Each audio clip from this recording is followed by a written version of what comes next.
Vendimi I presidentit amerikan Donald Trump për të vendosur tarifa reciproke ndaj të gjitha vendeve ka ngritur reagimin në mbar botën, teksa mbetet duke shprehur frikë për rritjen e çmimeve, teksa disa vende kanë paralajmëruar për kundërmasa. SBA-ja vendosi një tarifë bazë për 10% për importe ndaj të gjitha vendeve të botës, përfshirë nga Kosova, si dhe tarifat më të larta për 10 vendet që kanë suficit tregtar me SBA-n. Bashkimi Evropian reagoi ndaj vendimit të Trumpit duke thënë se është I gatshëm të përgjigjet ndaj tarifave të reja amerikane.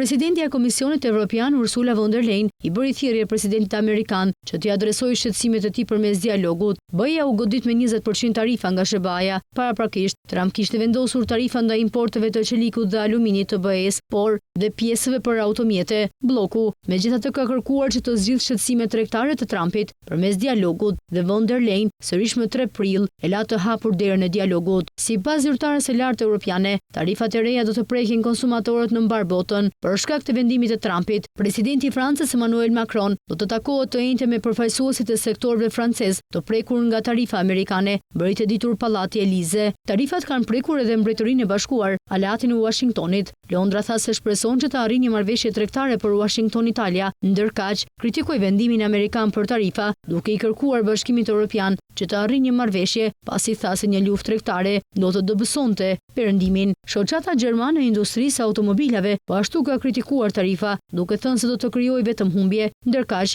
industria gjermane e kimikateve që e ka SBA-n tregun më të madh të eksporteve, kërkoi qetësi, duke theksuar se një përshkallëzim vetëm do ta përkersonte dëmin. Kina po ashtu u zotua për kundërshtim të fuqishëm të tarifave amerikane ndaj eksporteve të saj dhe tha se do të ndërmarrë kundërmasa për të ruajtur të drejtat dhe interesat tona. Ministria kineze e tregtisë tha se tarifat e reja amerikane nuk janë në përputhje me rregullat ndërkombëtare të tregtisë dhe seriozisht dëmtojnë të drejtat legjitime dhe interesat e palëve të rëndësishme. Pekini, që u godit me një tarifë për 34%, I bëri thirrje Washingtonit të shfuqizojë menjëherë vendimin për tarifa, duke paralajmëruar se ato vënë në rrezik zhvillimin ekonomik global dhe dëmtojnë interesat amerikane dhe zinxhiret ndërkombëtar të furnizimeve. Kanadaja, shtetfshin I SBA-s, tha se tarifat amerikane do të ndryshojnë krejtësisht sistemin tregtar botëror. Japonia, ndërkaq tha se vendimi I Trumpit është për keqardhje, duke shtuar se tarifat e reja mund të zhbojnë marrëveshjen tregtare që kanë dy shtetet. Firmat japoneze janë investitorët më të mëdhenj në SBA, por Tokyo ka dështuar që të përjashtohet nga vendimi I Trumpit për tarifa, teksa Japonia u godit me 20% tarifë. Ai shtoi se ka folur me sekretarin amerikan të tregtisë Howard Lutnick para se Trump të vendoste tarifa ndaj shteteve, përfshirë edhe ndaj shtetit aleat Japonisë. Ministri japonez tha se I ka shpjeguar Lutnickut se një tarifë amerikane do të ndikojë në ekonominë e SBA-s, duke minuar kapacitetin e kompanive japoneze për të investuar. Ndërkaq, një zëdhënës I qeverisë japoneze tha se masat e SBA-s mund të mos jenë në përputhje me rregullat e organizatës botërore të tregtisë. Çipat gjysmëpërques, sektor ku Tajvani dominon dhe që kanë qenë burim tensionesh mes Washingtonit dhe Taipeit, janë përjashtuar nga tarifat. Megjithatë,